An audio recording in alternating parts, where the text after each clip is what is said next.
talent chiwenga azonyenga maid talent chiwenga angachidaiso namaid like andikuudze inini imi vapfana imi musina kukura time yatakakura isusu ndiudzei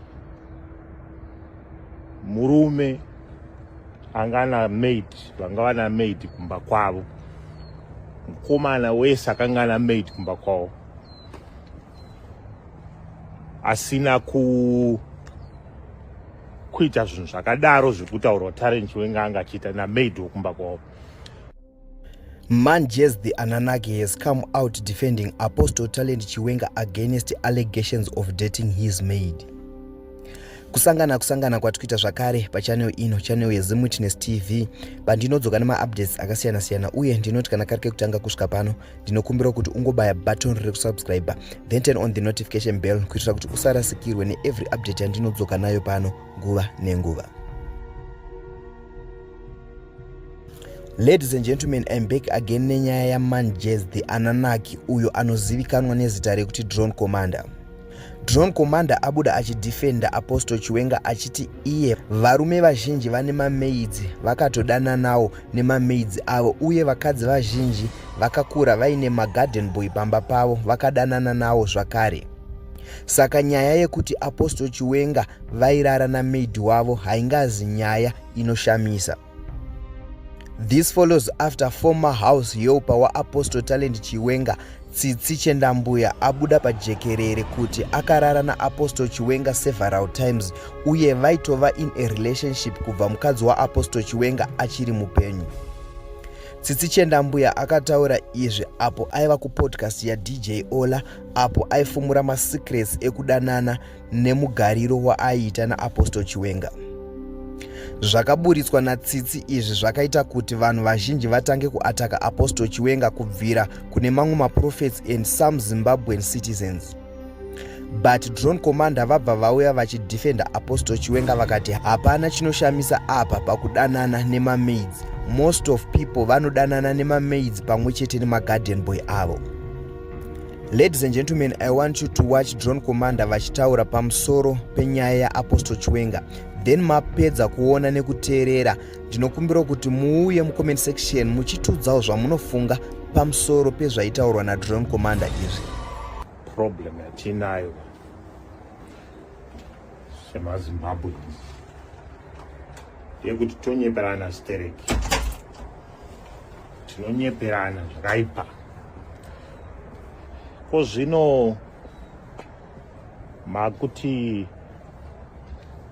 naye Talent Chiwenga Talent Chiwenga azonyenga maid Talent Chiwenga angachidaiso namaid like andikuudze inini imi vapfana imi musina kukura time yatakakura isusu unotonzwa tumwe tumabloggers ndinotoseka unoza kuti pati vafana vanombobatwa nemweya wakaita seya unoza ndiudzei murume angana maid vangava namaid kumba kwavo mukomana wese akanga namaid kumba kwavo asina kuita zvinhu zvakadaro zvekutaurwa Talent Chiwenga angachiita namaid wokumba kwavo. Ndiudzei munhu one wamunoziva kunze kwangu inini chete vese vandinoziva inini vana boys vandakakura navo inini vese vandoziva ini hapana anga asingaiti izvozvo namaid. Saka chii chiri kutyisa kuti maid ari kunzi anga achidanana naTalent Chiwenga? Ndiudzei murume one angana maid kumba kwake aizikanwa kuti uyu kumba kwake kuna maid. Zvangofanana nevasikana vakawanda stereki. Vasikana vakawanda vaidanana nagarden boy padzimba dzavo. Madzimai mazhinji amuri kuona yangu vachiti uyu anga ari garden boy kumba kwedu. Itoziva kuti papa nenyaya. Three things: sisi webasa, mukomana webasa, kana mukomana wopa next door. Kana vamwe vauya vachinzi ari kuuya kuzoona kung fu kana kuti ari kuuya kuzoona wrestling. Unoziva so siyana naTalent Chiwenga. Siyana naTalent. Inini ndinokuudzai sure.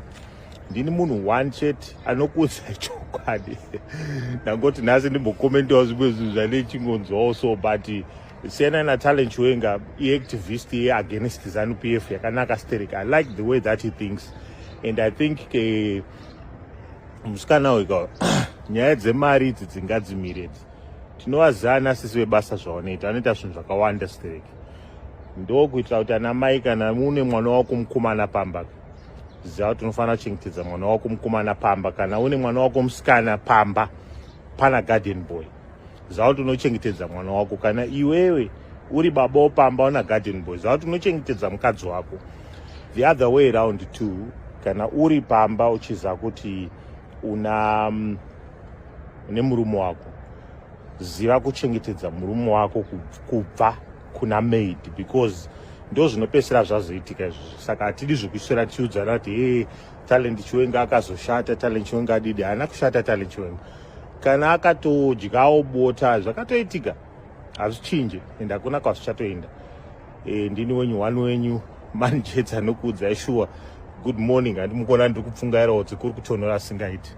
Muene zuva rakanaka. One wenyu chete anotaura chokwadi, manjets, the Anunnaki, the royal bloodline, aka your drone commander.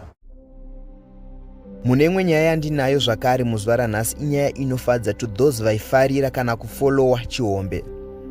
Kana paine vachiri kurangarira, last week ndakauya ndichikupai nyaya yekuti Chihombe akatiza kuCarlos Meets kwaakanga ava kushanda akadzokera mumastreets, zvinova zvinhu zvakadisappointa Stan Master pamwe chete naCarlos Meets nevose vaimubatsira. After that Chihombe akatsvagwa akawanikwa akasvika pakutaura. After that Chihombe akatsvagwa akawanikwa akasvika akasvika pakubvunzwa chakaita kuti atize kubasa.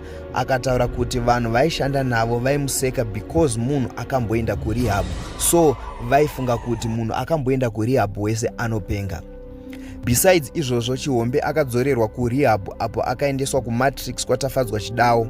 Hope achanodzoka ava bo, but pane mashoko ari kuti Chihombe ari kurehab ikoko pamadrugs ese aakatestwa akawanikwa ari positive. Ladies and gentlemen, ndoda kukuplayirai video raChihombe achitaura chinhu chakaita kuti atize rehab, and nemamwe mavideos ava kurehab achiratidza kuti ane mufaro wakanyanya. Asi mapedza kuona these videos, ngatisangane zvakare mucomment section muchitiudzawo zvamunofunga pamusoro penyaya dzaChihombe idzi. Kwechi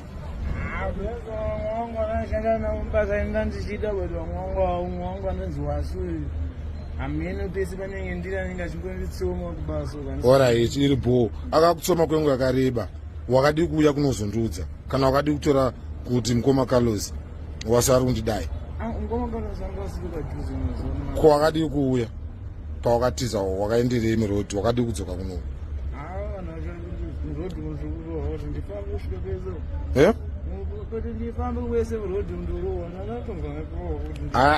warova nhasi chete wewe.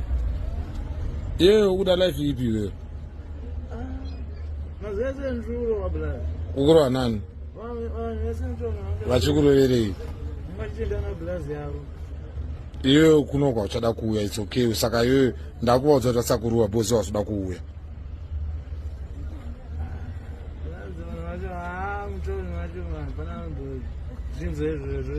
Saka ndoita sei kuti vasakuruwa? Aiwa wakataura bose hapana munhu akambondu. Ndani 4 times ndichitaura newe pamafoni evanhu vakasiyana. Hauna mbondiudza kuti warowa. Wazoundiudza nhasi wewe. Parowa nhasi haunaenda, unatomboruwa ungazinzi enda una mukoma wako.